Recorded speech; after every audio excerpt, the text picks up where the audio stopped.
సమైక్యాంధ్ర ఉద్యమం ఆంధ్రప్రదేశ్ రాజకీయాలను తారుమారు చేసింది. మొన్నటి వరకు కాంగ్రెస్ లో తిరుగులేని నేతలుగా చెలామణి అయిన వారు ఇప్పుడు వేరే పార్టీ పంచన చేరారు. ఎవరికి నచ్చిన రీజన్ చెప్పి వారు జంప్ జిలానీలయ్యారు. ఇందులో ముందున్నవారు రాష్ట్ర మాజీ మంత్రి గంటా, కేంద్ర మంత్రి పురంధరేశ్వరి.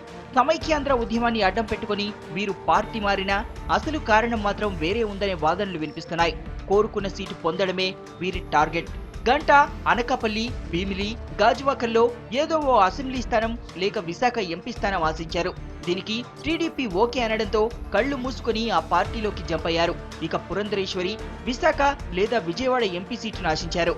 అందుకే బీజేపీతో బేరమాడి ఆ పార్టీ తీర్థం పుచ్చుకున్నారు. నా వైపు నుండి ఎటువంటి నిబంధనలు ఉండదు. Rajnath Singh at the same time ఏంటంటే నా వైపు నుండి ఎటువంటి షరతులు ఉండవు. నాకు ఇది అది అని షరతులు అయితే ఉండవు. ఈ విశాఖపట్నానికి వచ్చినటువంటి 5 సంవత్సరాల కాలంలో నాకు అందరూ మద్దతు ఇచ్చారు. ప్రతి ఒక్కరూ కూడా ఏ విధంగా ఇంతకుముందు నేను ప్రజా సమస్యల పట్ల స్పందిస్తూ వచ్చానో అదేవిధంగా ప్రజలు యాక్సెప్ట్ చేసి ఆహ్వానిస్తే I will definitely do this. Kiran batch పరిస్థితి మరీ వెరైటీగా తయారైంది. సమైక్యాంధ్ర ఛాంపియన్ గా పేరున్న కిరణ్ తో పార్టీ పెట్టిస్తే పొలిటికల్ మైలేజీ పెరుగుతుందని భావించారు. అనుకున్నది తడువుగా ఓవర్ నైట్ లోనే కిరణ్ తో జై సమైక్యాంధ్ర పార్టీ పెట్టించారు. అయితే పార్టీ పెట్టిన తర్వాత వర్కౌట్ కాదని తెలిసి కిరణ్ బ్యాచ్ లో చాలా మంది జంప్ అయిపోయారు. జంప్ జిలానీల వ్యవహారం చూస్తుంటే సాధారణ జనం చీదరించుకుంటున్నారు.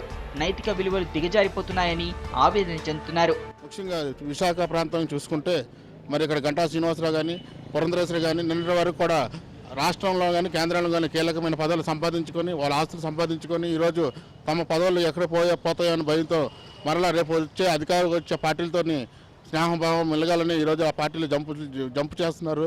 దీనివల్ల ప్రజలకి మాలాంటి పబ్లిక్ అంతా కూడా అయోమయంలో పడుతుంది. ఏది ఏమైనా తాము కోరుకున్న సీటు కోసం మన నాయకులు ఎన్ని ప్రయత్నాలు చేస్తున్నారో చూస్తారు కదా. ఎన్ని వేషాలు వేసినా సరే తమకు కావాల్సిన సీట్ నుంచి పోటీ చేయడానికి రాజకీయ నాయకులు తహతహలాడతారు. సీమాంధ్రంలో ఈ తరహా రాజకీయం మరీ ఎక్కువగా కనబడుతుంది. ఇటీవల కొందరు రాజకీయ నాయకులు చేసిన జంపులు ఇందుకు ప్రత్యక్ష ఉదాహరణగా కనబడుతున్నాయి. ఏది ఏమైనా ఏం చేసినా సరే తమకు కావాల్సిన సేమ్ ప్లేస్కి సేఫ్గా చేరుకుంటున్నారు మన రాజకీయ నాయకులు. విద్యుల person Maulana Bhaskar, Srinivas, V6 news, Visakha.